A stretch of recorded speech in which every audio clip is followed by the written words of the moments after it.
Assalamu alaikum and welcome to the Harborne Islamic Study Circle HISC Seerah session 125, and inshallah it's the sixth session we're doing on the Battle of the Trench, or the Battle of the Confederates, the Allied, the Coalition, so Ahzab and the Khandaq, the trench or the ditch. So today we'll do essentially the end of the battle, inshallah, and also just tie up a couple of bits and pieces and do the story of Hudhaifa al-Yaman. But just to go over last week, because I remember when I first was studying this many years ago, I was a bit confused, so looked into it in a bit more detail and sort of got a better understanding of it now. So essentially the tide turned because of a new convert called Naim ibn Masud al-Ghatafani from the tribe of Ghatafan, one of the elite, but not the really sort of chiefs, but a well-respected Ghatafani. So on the night of Ahzab, he decides to become a Muslim, goes secretly, sees that the Prophet ﷺ says, I want to become a Muslim. And the Prophet says, well, if one person coming over and fighting on our side against 10,000, it's not really going to do much. So why don't you go back and do what you can in your own capacity over there? So Naim says, well, can I do anything? The Prophet says anything, because essentially war is deceit. Now, he didn't say anything. You can't be treacherous, make promises deliberately to break them. But you can be clever with your words and use your wordsmithery to sow doubts, and that's not expressly what the Prophet ﷺ said, but that's the meaning that Naim took from that interaction, where the Prophet ﷺ said, war is deception. And that goes across civilizations. I mean, that's something that's well understood in the art of war. So so Naim, he's on the Prophet ﷺ side. So whilst he's there across the trench, he secretly goes to Banu Quraiza, and this is part of his plan. He meets the leaders of Banu Quraiza, and he basically says, look, the other guys, the Quraish, they're having doubts. They don't think you're going to be loyal, and things are dragging on. So why don't you ask for 70 of their noblemen, their fighters, right? Because if they leave, you're in a big trouble, because you're here, and the Prophet is going to turn around on you and take it out on you, obviously. So you need an assurance that they're just not going to pack up and go, because things are getting fraught on the Quraish and Ghatafani side. So ask for an assurance from them. Ask for 70 of the nobles who will fight alongside you, and it's like a goodwill gesture. So then they said that sounds eminently sensible. And then he goes to the Quraish, meets Abu Sufyan again. He's on good terms with him, and says, look, Banu Quraiza are having second doubts. They regret double crossing the Prophet ﷺ, and to show their regret, they're going to ask you, and these are the rumors that he said, they're going to ask you for 70 of your noble fighters.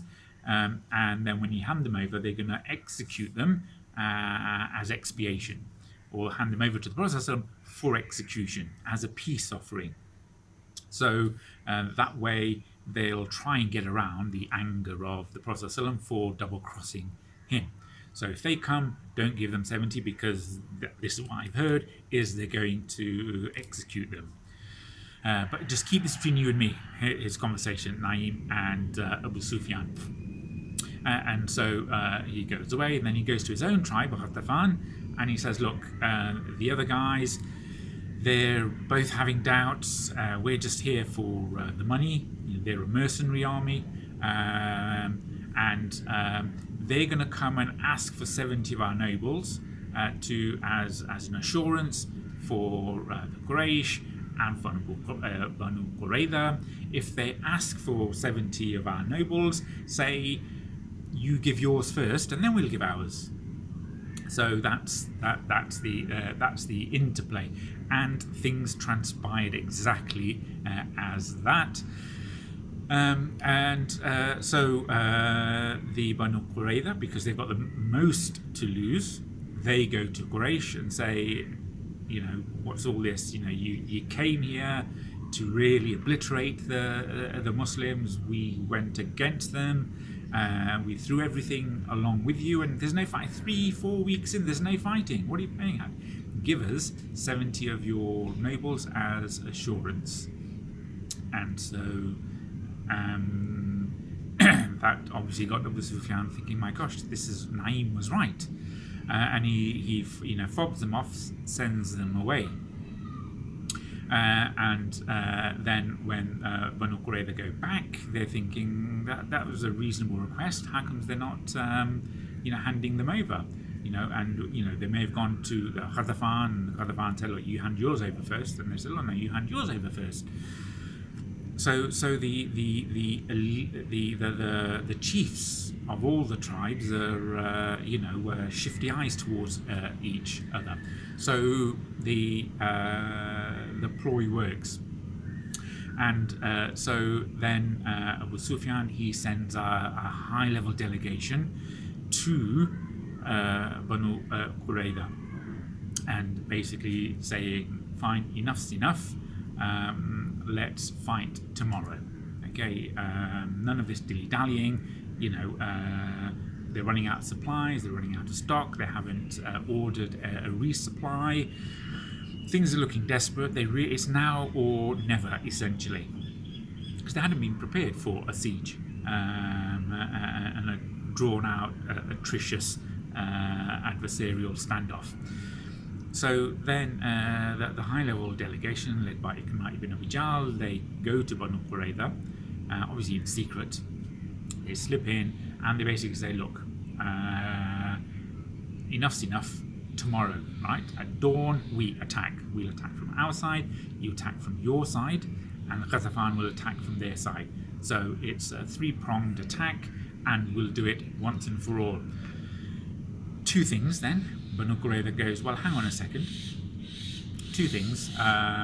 Firstly, it's the Sabbath, and we can't fight on the Sabbath. Delay it for 24 hours more, so maybe 30 hours, and then we'll fight on Sunday morning, not on Saturday morning. And secondly, we still want 70 of your nobles before we launch the offensive. So Ikrimah says, oh, what do you mean you can't fight on a Saturday? A Saturday is a normal day just like any other day. It's just like Friday, it's just like Sunday. Are you pulling my leg? Are you trying to make a fool out of me? And then they stick to their guns. And obviously there's the mistrust that's already there. So Ikrimah goes back to Abu Sufyan and says, look, this is what they've said. And then Abu Sufyan, he's sort of really furious. He's then going to make an announcement to basically saying, we've been double-crossed and I'm going to head back. That's enough of this. But before that, he needs to get verification of this really silly, as he sees, rule. And he calls for Huyay bin Akhtab, who's there. And he asks, Huyay, what are you playing at? What's this stupid thing about you can't fight on a Saturday? We've been here for 3 weeks, let's fight tomorrow. And Huyay says, look, no, it's the Sabbath. As Jewish people, this is the sacrosanct law. 10 commandments. We cannot fight on the Saturday. Just delay it. And he says, this is a load of rubbish, literally. So they're having a really tense face-off. Then Huyay, he knows he can't win this, and maybe he says to Abu Sufyan, let me go back and convince them. But he knows that it's forlorn effort, so he sneaks away, goes back to Ka'b bin Ashraf and begs and pleads with Ka'b and says, look, let's break the Sabbath and launch the attack tomorrow. The others are ready. They're going to launch the attack. Let's do it. And then Huyay says, look, woe to you. I mean, this is the Sabbath. We you know we can't fight on the Sabbath. We can't work. We can't do any of these things. And even if we were to fight, there's no blessing in the fight. And, Allah will punish us and we will be defeated. So there's no point in fighting on the Sabbath. This is completely unacceptable. So he throws his arms up. He doesn't know what to do. So he knows he can't go back to the Quraish because they're fuming. So he sticks his lot with Ka'b and Banu Quraiza. So all of that is happening, and then the Prophet ﷺ, in the meantime, whilst all this back and fro, high level, delegation in the middle of the night is happening, then the Prophet ﷺ, he asks for a spy to go and find out what's going on, and that's where we left the story last time. So amidst all of this, as I say, just probably rewind just a little bit, whilst all this toing and froing is going on between Banu Quraiza, the Quraish, and Hudhaifa, and Na'im, and Ikramah, the Prophet ﷺ separately, he's making dua. Obviously, things are quite tense, and he's getting a sense there's something in the air. He's feeling the wind change. He knows that things have got colder, and there's clouds in the air. There's an ominous sense of doom, no doubt. So he knows something's up, and he's making intense dua to Allah. And again, it's revealed in the books of hadith. Long dua, but essentially, oh Allah, the one who's revealed the book, the one who is quick in retribution, destroy them and make the ground shake for them. And in another hadith, one of the Sahabae says that, oh Allah, and the one who sent the book, send down winds and clouds and destroy the Ahzab. So again, the Prophet ﷺ, he's making specific dua to Allah subhanahu wa ta'ala. There is this sense, you have power over everything. Send the wind and the clouds and use that to destroy the Ahzab. So prevents us from fighting. Do something dramatic. And so Allah subhanahu wa ta'ala, because of the iman showed by the Muslims, they're staying to their posts.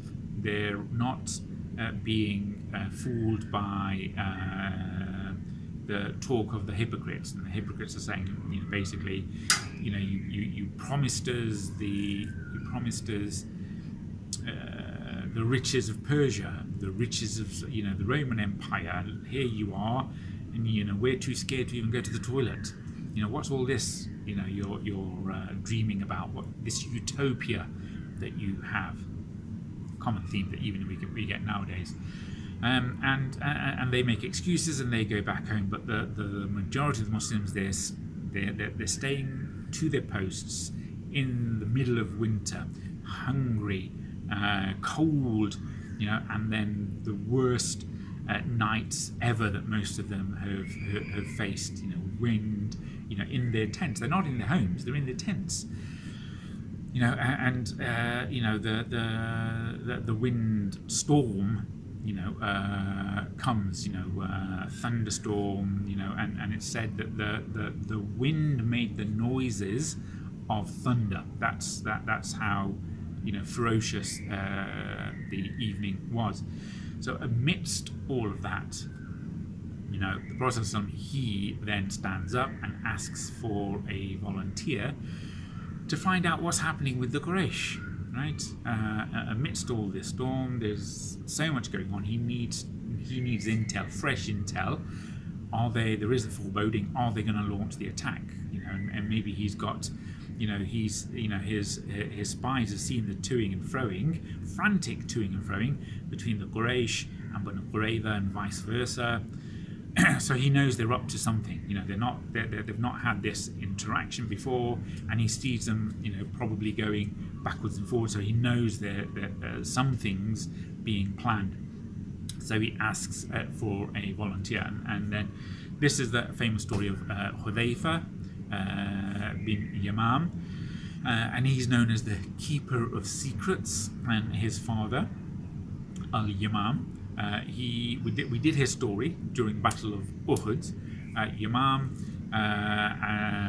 his father and his friend, they're old. They wanted to join the Battle of Uhud. They were just basically saying, look, this might be our last chance for martyrdom. Let's go and see if we can be help and assist with the fighting. So they're on their way to the Battle of Uhud. They leave late, because Hudhayfa's already gone to fight. They want to be with he wants to be with his son. And he wants the blessings of the fight, and if Allah blesses him with shahada, fantastic. So Imam, he goes, and then as he's going, they have to go through the ranks of the Quraish, and they take a diversion, and they go through a different route. And then and in all the chaos of the retreat in Uhud, a group of people who don't know Hudhayfa, they come across these two who are on the battlefield, and they don't know that this is Hudhayfa's father and father's friend, and they basically, in all the confusion and shaitan whispers in their ears, they kill al-Yaman. And so it's what we would call friendly fire, essentially, an accidental death from your own side. And then Hudhayfa, he sees them from afar, and he recognizes his father, and he's yelling and shouting and trying to prevent these other Muslims pouncing on his father, but again to no avail, and then they die unfortunately. And then after the battle, he gets the blood money. The Prophet ﷺ raises money, possibly from the booty, and then he gives Hudhayfa blood money for the accidental killing of his father. And then Hudhayfa, he then gives the money back, and he forgives the people completely. And again, his rank was raised, and he got a lot of blessings from that. So this is Hudhayfa, and again, he's the person who is the Prophet ﷺ, the only person the Prophet ﷺ entrusted with the names of the munafiqeen, right, the hypocrites.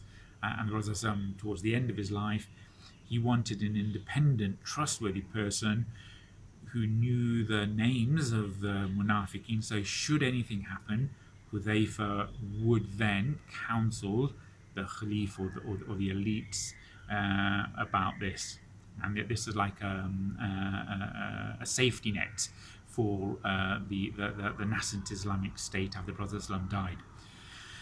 So and also Hudhayfa, he gets the blessings for the battle. I mean, he's there on Uhud, and he gets the blessings for the battle of Badr.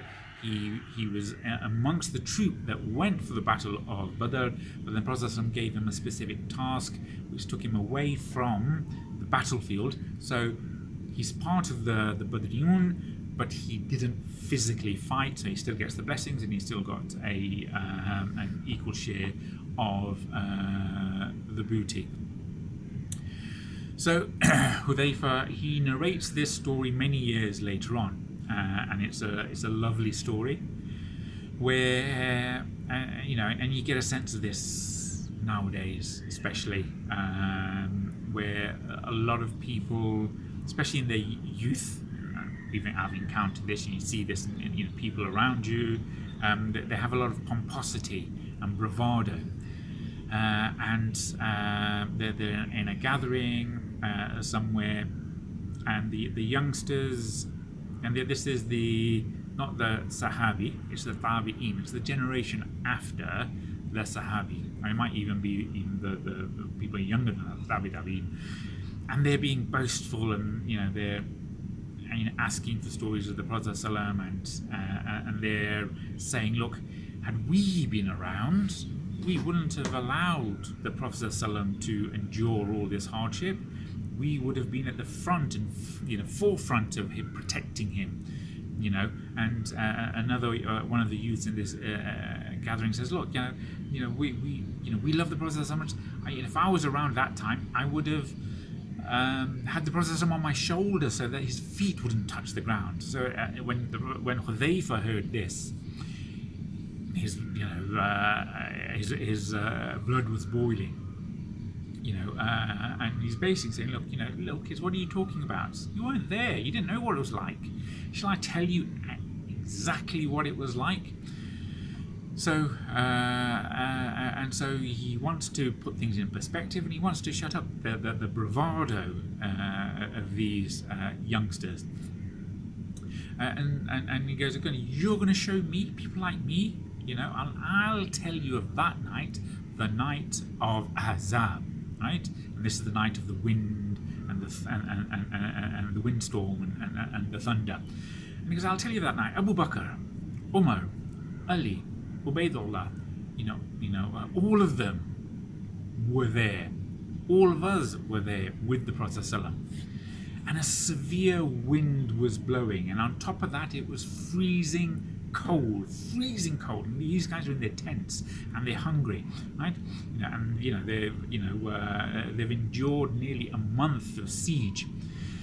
And he goes, and the Quraish were above us, and the Banu Quraiza were beneath us. And then he's quoting the Qur'an, because obviously the youth will relate to that. They were above us and below us, and we were scared for our families, because Banu Quraiza, they were, there was potential that they were attacked from behind. And no night ever came up upon us that was darker and as windy as that night. And this was a one-off, a mini tornado maybe, right? And the wind itself was like thunder.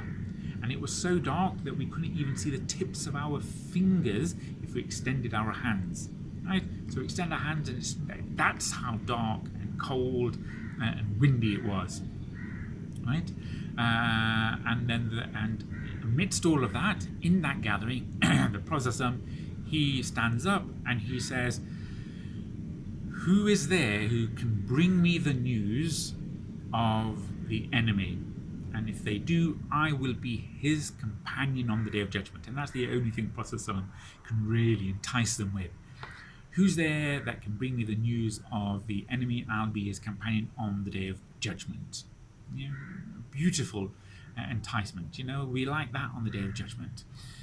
And silence. Everyone is worn out, right? And here you have the creme de la creme of the Muslims, right?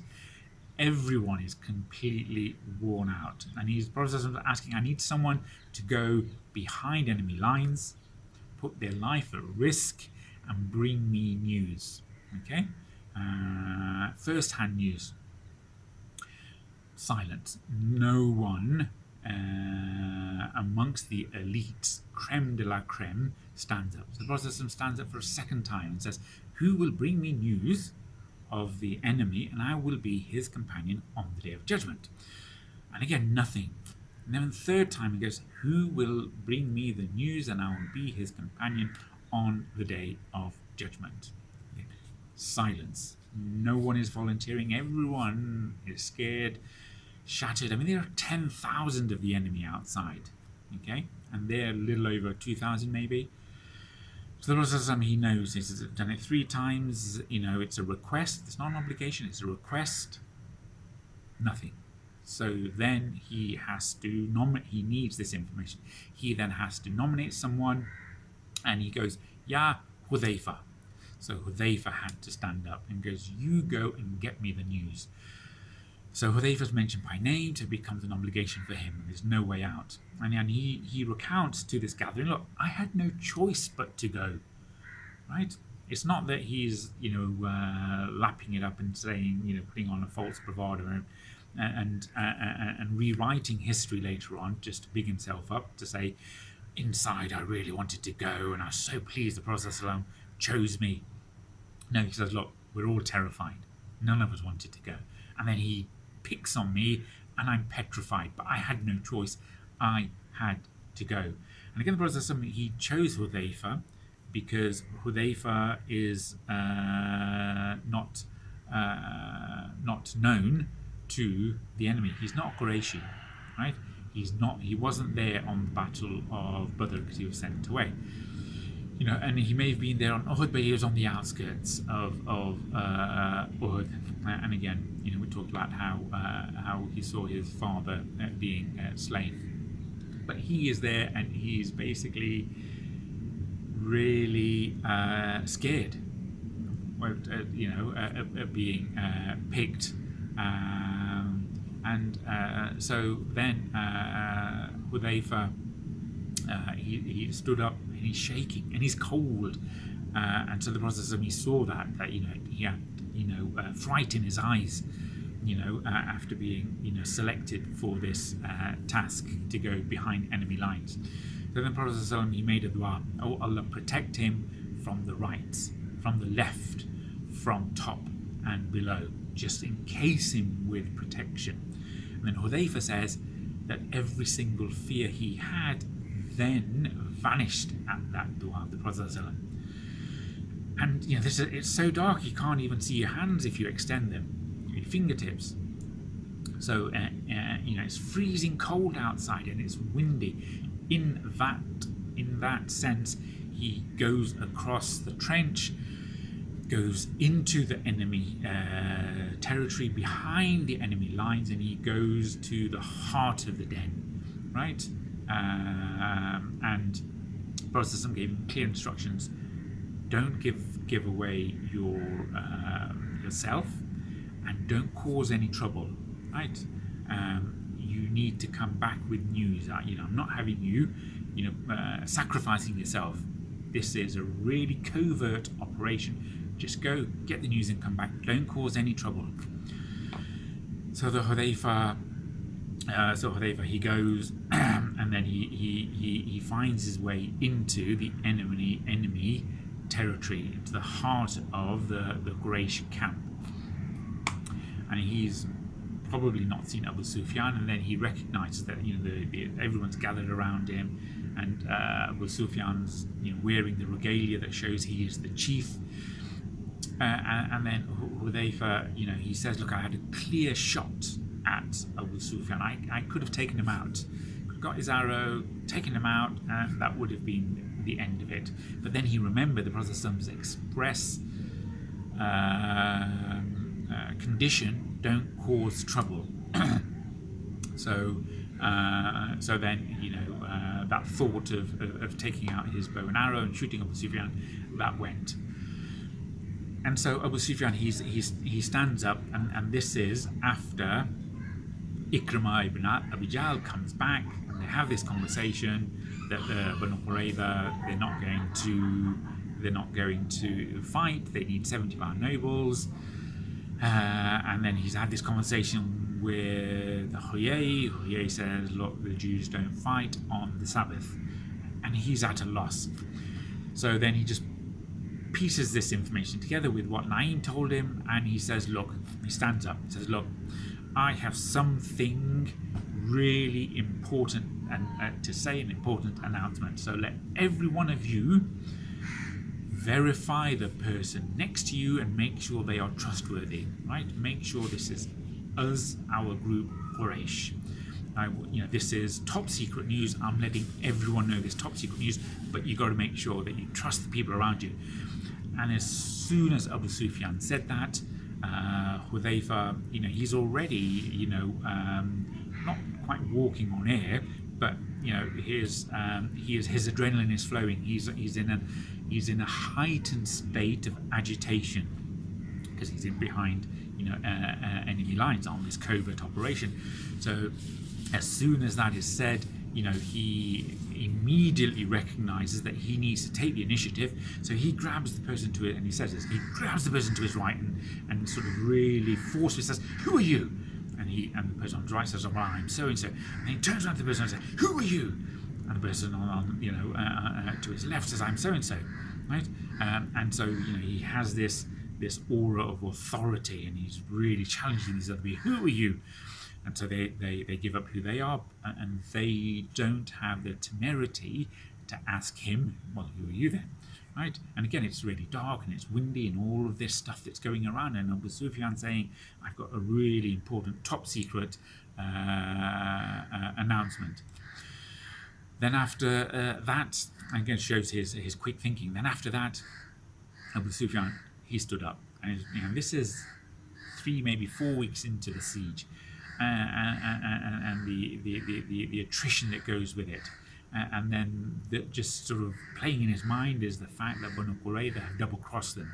And the whole plan, the 10,000 of them, the whole plan would succeed for sure if Banu Quraiza were going to launch the counter-offensive from behind enemy lines, and the Quraish and Ghatafan would then pounce from their directions, and it's the 3-way, attack on the Muslims. But Banu Quraiza have and this was the plan, Banu Quraiza have now gone back, double-crossed, and so it puts in jeopardy, even if the 2 of them were going to attack, it puts in jeopardy the success of the mission. And he can't be sure that Banu Quraiza actually wouldn't then fight alongside the Muslims against them. So all of this is playing in his mind. He needs to come to a decision. He is the chief. Does he lead them into ignominy and another defeat, or does he cut his losses? I'll just hold on 1 second or a few seconds, let the adhan finish.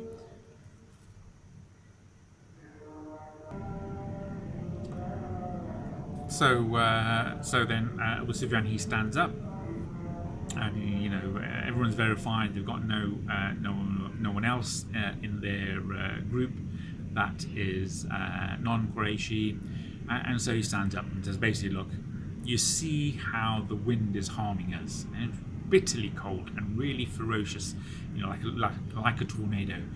We can't even keep our pots on our fires, nor can we keep our fires remain lit, right? So even the big cauldrons full of food, saying, look, it's no good. The wind is just sweeping everything away, sweeping the tents away, sweeping our full cauldrons. It's not even letting us heat the food. The fires are going out, right? And these guys were masters of making sure that they weren't able to their fires would stay lit all the time, especially in the winter time in the desert.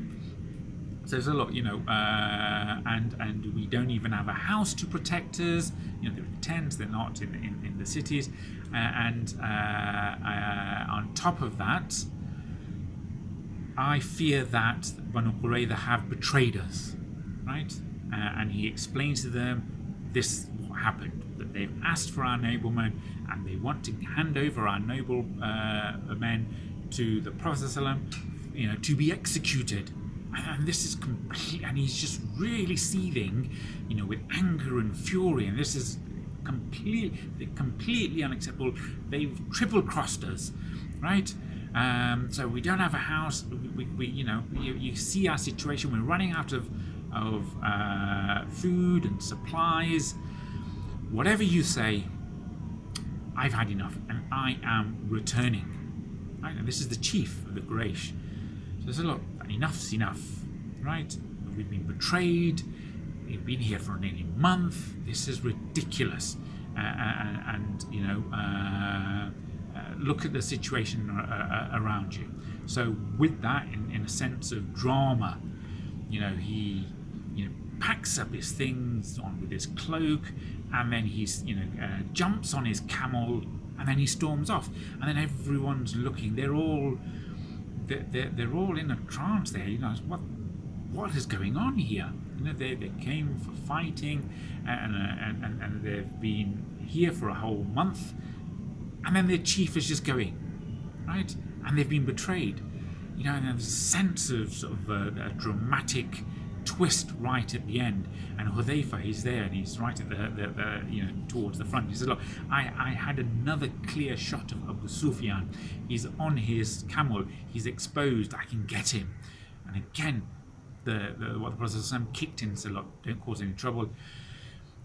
So then he's there, and he's there just to gather information and intel, and everyone else is just getting up, packing up their things amongst all this thunderstorm, and the wind and the cold, and they're just packing up their things. They're defeated. They have this a sense of defeat about them, and they're just they're not psychologically there to fight. They just pack up, and they're all going. So he stays and waits, and yes, this is not a guise. They've gone. So then he sneaks back to the Prophet ﷺ, and he finds his way back in the middle of the night, and again, in the cold, and he's coming back, and then as he's coming back, he in the middle of nowhere he encounters 20 people on horsemen. They're coming towards him. They've got their faces covered in the middle of the night, and it's cold. They've got their faces covered, and they say to Hudhayfa, "Go tell your companion that we have done the job of fighting for him." Who are these people? They've got their faces covered, in this sand windstorm, and he's on his way back to the Prophet ﷺ.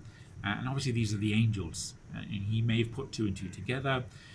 So he makes his way back from enemy territory to the Prophet ﷺ, goes direct to the Prophet ﷺ, and then finds the Prophet ﷺ, finds the Prophet ﷺ, he's there, he's praying, and then he stood up praying, and he describes it to the Prophet ﷺ. He's wearing the blanket of one of his wives, and he stood up in prayer. He senses Hudhayfa coming, and Hudhayfa is shivering with cold. So as the Prophet ﷺ is praying, he sort of makes a gesture to Hudhayfa, says, "Come over here."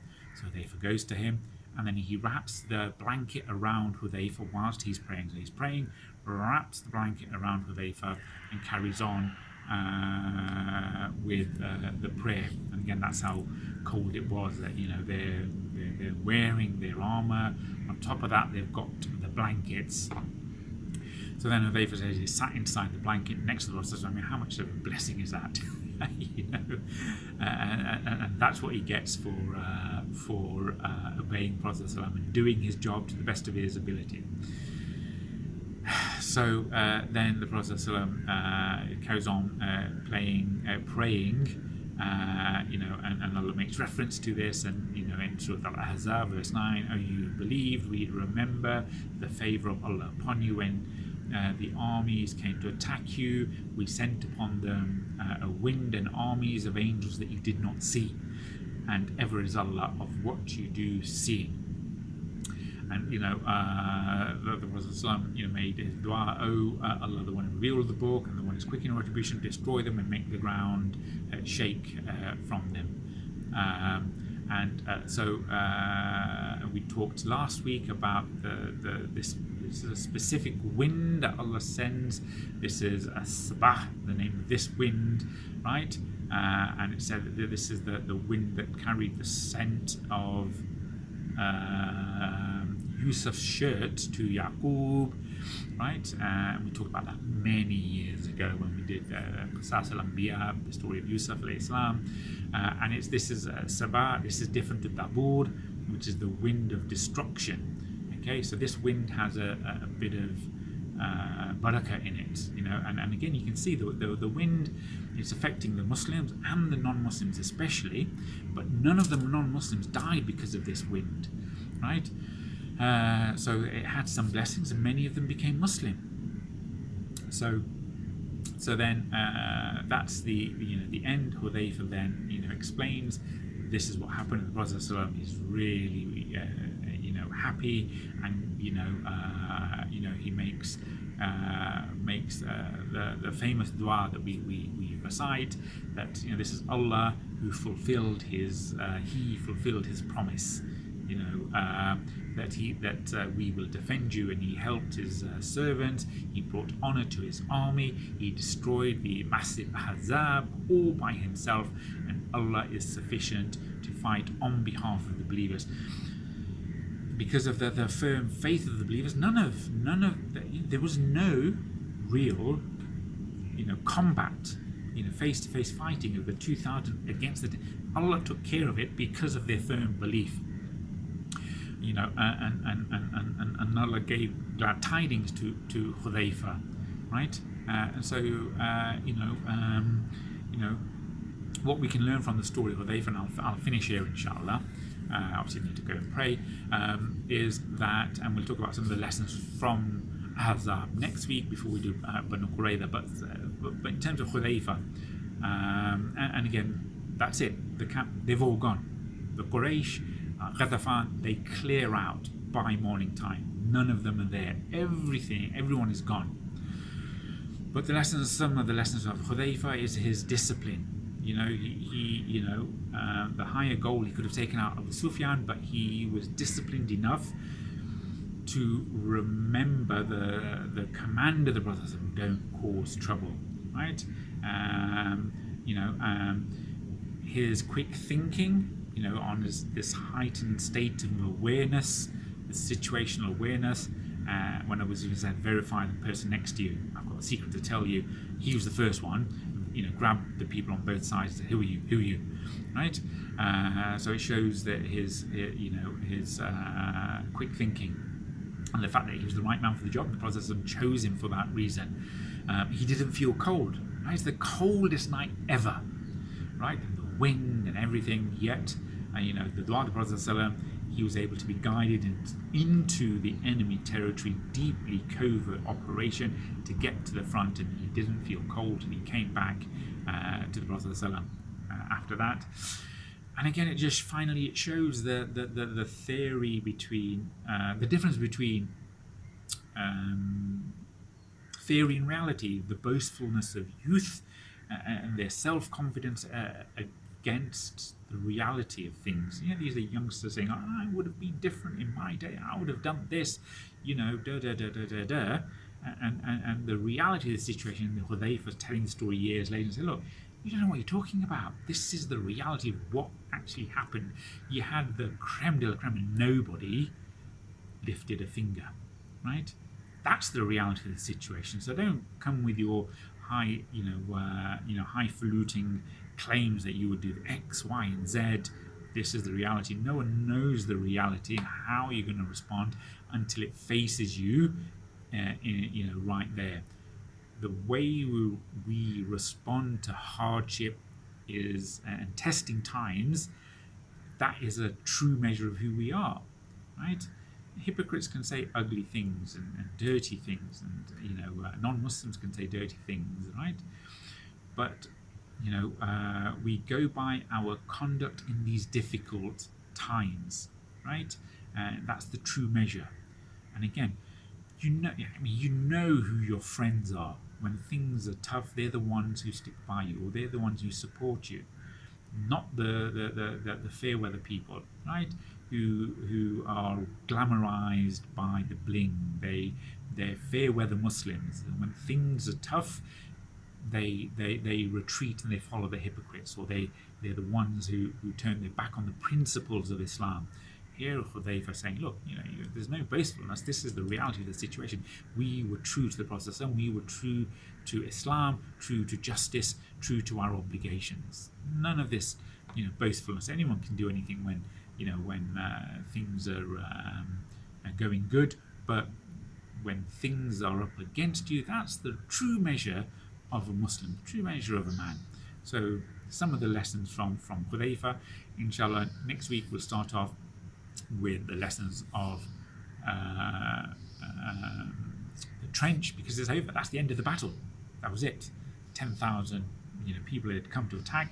And again, one of the significant things the Prophet said now is, okay, this is it. We've had enough of being on the defensive, right? This was an existential threat. We could have been wiped away. Now we're going to take the war to them. This is it. This is the turning point from being defensive to offensive. We are the ones who will take the fight to the other people. This is an offensive phase of Islam now. None of this sitting back and being taken advantage of. we will take the fight to the other people, right? No more Mr. Nice Guy, right? We will show them what we're really about. So I'll finish there, inshallah. So remember the Umm in your du'as, remember me in your du'as. Do take care. Any questions, comments, clarifications, email me, WhatsApp me, Facebook me, whatever, inshallah. Do subscribe and share. Thank you very much. And thank you for listening for these 45 minutes. You could have been doing anything else, but you're here listening to me, alhamdulillah. You know, even if it's just the one of you and I know who you are, thank you. Makes it worth it, alhamdulillah. So, Bismillahirrahmanirrahim. Allah said, Inna al-insana lafi khusr illa alladhina amanu wa amilu salihati wa tawasaw bil haqqi wa tawasaw bis sabr. Jazakallah khair. Assalamu alaikum.